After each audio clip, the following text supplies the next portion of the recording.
छत्रपति संभाजी महाराज। हिंदुस्तान की धरती को हमारे पूर्वजों ने अपने बलिदान से सींचा है। आक्रांताओं के लगातार हमलों और बर्बरताओं के बावजूद आज हमारी पीढ़ियां मुक्त रूप से सांस ले पा रही है, तो वो इसका श्रेय हम उन्हीं वीर महापुरुषों को देते हैं। आज हम बात करेंगे एक वीर योद्धा की, जो भयानक यातनाओं के बाद भी अपने धर्म से नहीं डिगे और आदिदेव महादेव का नाम लेकर मृत्यु से जा मिले थे, जिन्होंने अपने जीवन में 120 से अधिक युद्ध लड़े और सभी युद्धों में विजयी हुए। वो योद्धा थे मराठा साम्राज्य के दूसरे छत्रपति और छत्रपति शिवाजी महाराज के पुत्र छत्रपति संभाजी राज्य महाराज। 14 मई सन 1657 के पुणे के पोरबंदर दुर्ग में छत्रपति शिवाजी महाराज के आंगन में इस वीर पुत्र का जन्म हुआ। वीरों की कहानियाँ संघर्ष से भरी रहती है। वीर संभाजी के बचपन से ही इसकी शुरुआत हो चुकी थी। मात्र 2 साल की उम्र में उनकी माता सईबाई दुनिया को छोड़कर चली गई और उनके पिता कोई आम पिता नहीं थे कि ऐसे समय में उनकी दादी जीजाबाई ने इनकी परवरिश की थी। माता जीजाबाई ने संभाजी महाराज को बचपन से ही शास्त्र और शस्त्र दोनों की शिक्षा दी। माता जीजाबाई उन्हें अपनी गोद में बिठाकर रामायण और महाभारत की वीरोचित कहानियाँ सुनाती। एक योद्धा सिर्फ ताकत से ही नहीं, बुद्धि से भी विजय हासिल करता है। संभाजी संस्कृत के साथ 13 भाषाएं और जानते थे। मात्र 14 साल की उम्र में ही उन्होंने बुद्धभूषण नायिका भेद, 7 शतक और नखारी खाद जैसे ग्रंथों की रचना की थी। संभाजी को पुर्तगाली भाषा का भी ज्ञान था। हिंदवी स्वराज के सपने को साकार करने का छत्रपति शिवाजी महाराज का प्रण निरंतर बढ़ता जा रहा था कि लाखों की सेना के साथ औरंगजेब के भेजे हुए जयसिंह ने उन पर आक्रमण किया। छत्रपति शिवाजी महाराज युद्ध हार गए और केवल 9 साल की उम्र में ही संभाजी महाराज को अपने पिता के साथ आगरा के बंदी गृह में जाना पड़ा। छोटी सी उम्र में ही पहाड़ जैसा जज्बा रखने वाले संभाजी महाराज अपने पिता के साथ औरंगजेब की कैद से लाखों सैनिकों की नाक के नीचे से बाहर निकलने में कामयाब हुए। मात्र 10 साल की उम्र में ही संभाजी महाराज मुगलों की दगाबाजी और कूटनीति सीखने के लिए आमेर आए। वहाँ उन्होंने तीरंदाजी और कई शास्त्रों का अध्ययन किया।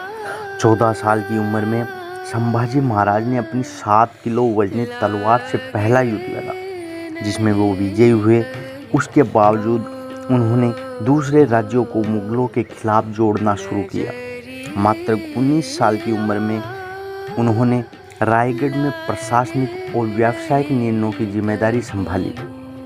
छत्रपति शिवाजी के नेतृत्व में मराठा साम्राज्य का विस्तार हो रहा था, लेकिन काल के प्रहार से छत्रपति भी अछूते नहीं रह सके और 5 अप्रैल 1680 में उनका स्वर्गवास हो गया। छत्रपति शिवाजी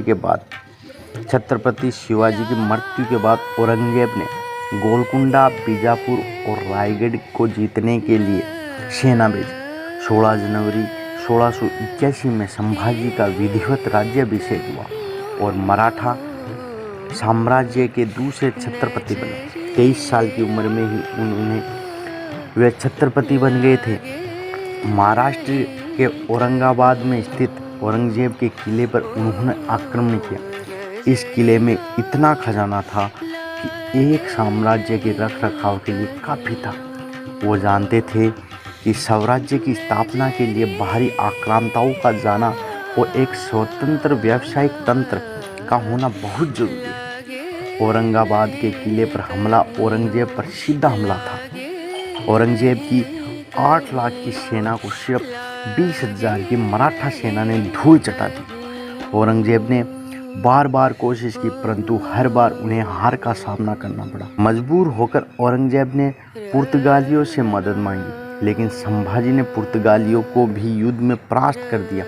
छत्रपति शिवाजी ने 9 साल में 120 युद्ध लड़े और एक भी युद्ध नहीं हारे। उन्होंने मुगलों को मराठा से युद्ध में उलझाए रखा, जिससे मुगलों का उत्तर भारत पर कब्जा कमज़ोर पड़ने लगा और पंजाब, राजस्थान और बुंदेलखंड जैसी जगहों पर वापस भारतीय साम्राज्य उभरने लगा। और यह भारत के इतिहास में संभाजी का सबसे बड़ा योगदान था। अगर छत्रपति शिवाजी ने स्वराज्य के प्रण को स्थापित किया तो संभाजी ने उन्हें जीवित रखा, लेकिन जो किसी से नहीं हारा उसे अपनों ने हरा दिया। उनकी पत्नी के भाई गणोजी शिर्के ने संभाजी के प्रति अपने गुस्से के चलते औरंगजेब तक अपने गुप्त रास्ते की सूचना पहुंचा दी। मुगल सरदार मुकरम खान ने बड़ी फौज के साथ हमला कर दिया। छत्रपति संभाजी शेर की तरह इतनी बड़ी फौज के आगे उनकी हिम्मत ज़्यादा समय तक टिक नहीं पाई। उन्हें बंदी बना लिया गया। औरंगजेब की दरिंदगी का काला अध्याय और औरंगजेब ने उनकी जान बख्शने के बदले 3 शर्तें रखी। पहली, राणा सांगा अपने नाम की तरह युद्ध में औरंगजेब को अपना बादशाह मान। दूसरी, मराठों का खजाना मुगलों को सौंप दे। तीसरी, हिंदू धर्म छोड़कर इस्लाम अपना ले। इस पर संभाजी ने कहा कि धर्म केवल एक ही होता है जिसको बदला नहीं जा सकता। संभाजी आने वाले हर जीवन में हिंदू ही जिएगा और हिंदू ही मरेगा। क्रोधित होकर औरंगजेब ने उन्हें यातनाएं देना शुरू किया। उनकी आंखों में मिर्ची डाली गई, एक एक कर नाखून उखाड़ दिए गए, औजारों से त्वचा को छील दिया गया और बार बार पूछा गया कि वह शर्त मानने को तैयार है, लेकिन हर बार वे महादेव का नाम लेते हुए मना कर देते। उनकी उंगलियां काट दी गई और लोहे की गर्म सलाखों से उनकी आंखें फोड़ दी गई, लेकिन इतनी यातनाएं भी संभाजी के प्रण को डिगा नहीं पाई। पूरे 40 दिन तक इस दर्दनाक प्रताड़ना के बाद भी जब औरंगजेब सफल नहीं हुआ तो उसने वो किया जो राक्षस भी नहीं करता। छत्रपति संभाजी के शरीर के टुकड़े टुकड़े करके नदी में फेंक दिया। उस महावीर धर्म धुरंधर योद्धा को अंतिम संस्कार भी नसीब नहीं हुआ। शरीर कटने के बाद भी औरंगजेब उनके प्राण को काट नहीं पाया। शरीर कटने के बाद भी औरंगजेब उनके प्राण को काट नहीं पाया। वो मरकर भी अमर हो गए। इसे हमारी असफलता ही कहेंगे कि आज़ादी के इतने सालों बाद भी हमारी किताबों में इन वीरों का सिर्फ उल्लेख मात्र मिलता है, जिसे हमारी आने वाली पीढ़ियां शायद ही जान पाएगी, क्योंकि उन्हें कोई बताने वाला ही नहीं होगा।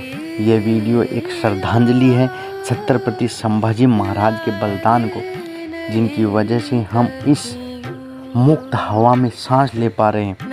हमें अपने इतिहास पर गर्व है। धन्य है यह वीरभूमि और धन्य है छत्रपति संभाजी राज्य महाराज। जय हो मराठा, जय हो छत्रपति शिवाजी महाराज, जय हो छत्रपति संभाजी महाराज, जय हो।